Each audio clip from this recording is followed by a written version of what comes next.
Salut à toi, bienvenue dans ce débrief d'après-match entre le club de Retafe et le club du FC Barcelone. Qu'est-ce qu'il s'est passé? On va essayer d'analyser ça tout de suite. Barcelone-Retafe, on a vu un match très compliqué pour le FC Barcelone. C'est une performance de nulard. C'est la première chose qu'il faut dire. Une véritable performance de tocard de la part du Barça. Pourquoi? Parce que ce Barça-là a la capacité justement d'enchaîner des gros matchs, des gros résultats contre le Real de Madrid, contre d'autres clubs avec des 4 ans de 5 ans. Et quand ils arrivent aux petits clubs qui ont la capacité de mettre en bloc bas, qui n'arrivent pas justement à développer du jeu, ils sont nuls. Après, si c'est le Real qui le fait justement, on est les premiers sur Internet à venir dire « Ah ben ce Real-là justement n'a pas retrouvé son rythme de croisière, n'arrive pas à faire ce qu'ils ont l'habitude de faire. » Mais on a vu que c'est la même chose pour le Barça, les gars. Ce Barça-là, il est en train de souffrir, ça c'est ce qu'il faut reconnaître.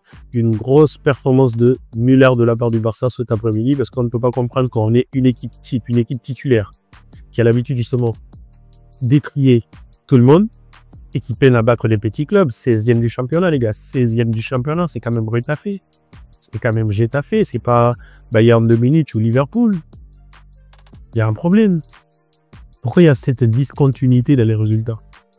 Il faut peut-être que Hansi Flick se mette un peu à changer aussi, non? Il faut peut-être qu'il commence à faire tourner l'effectif pour permettre à ceux qui ne sont pas là de pouvoir mieux justement rentrer dans cet effectif, retrouver un élan de vainqueur, de retrouver un élan pour pouvoir redonner un rythme à l'équipe, parce que ceux qui commencent tous les jours, peut-être qu'ils ont du mal justement à pouvoir enchaîner.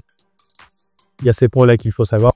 Alors, malgré cette mauvaise performance du Barça, on a vu quand même quelques joueurs qui se sont distingués. Alejandro Balde, les gars. J'ai envie de tirer un gros chapeau pour ce garçon, les gars. C'est un top joueur, ce garçon aussi. C'est un fer de lance. C'est l'initiateur de toutes les actions du Barça aujourd'hui, offensivement, les gars. Pourtant, c'est un latéral gauche. Jules Koundé qui nous sort en but de combattant, de guerrier, comme d'habitude, on le connaît. Il a été au combat, il a été au charbon, il a battu avec le gardien pour pouvoir marquer ce but.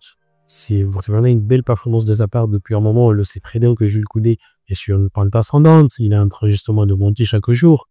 Mais pourquoi cette attaque du Barça ce soir n'a pas réussi à faire quelque chose? La frappe de Lamine Yamal, il s'est un peu précipité, on l'a vu, ressorti par la défense. Et Lewandowski qui passe un peu au coup de tête, il en a tenté 2-3.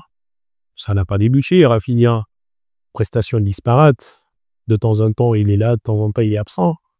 Alors, cet ensemble, les choses-là, il va falloir retrouver cette constance, mais on ne peut pas tirer sur eux parce qu'on sait que c'est un championnat, les gars. Ça se joue pas aussi, voilà, sur un ou deux matchs, ça se joue sur plusieurs matchs. Donc, c'est mieux déjà de prendre un point à l'extérieur que de perdre. On va positiver les choses, on va pas s'alarmer. C'est vrai qu'ils vont perdre des points par rapport au Real de Madrid parce qu'ils étaient censés justement rattraper le Real ce soir. 38 plus 3, ça aurait fait quoi? 41. Le Real était à 43, ou se mettre un peu plus proche du Real. Mais le Real, il reste quand même à une très longue distance. Et peut-être demain, ils vont passer leader du championnat parce que l'Atlético de Madrid, cet après-midi, n'a pas réussi à faire ce qu'il fallait faire. Voilà, tout simplement. Donc ça arrive, hein, les gars, les périodes de down comme ça, après de gros résultats, arrive au club de subir ça. Donc, venez pas vous alarmer, mais pas tirer sur le Real. Demain, s'il n'arrive pas à gagner, s'il n'arrive pas à produire du jeu, c'est normal. C'est des petites périodes qui arrivent. Moi, je suis pour ce débrief. À très vite pour de prochaines années.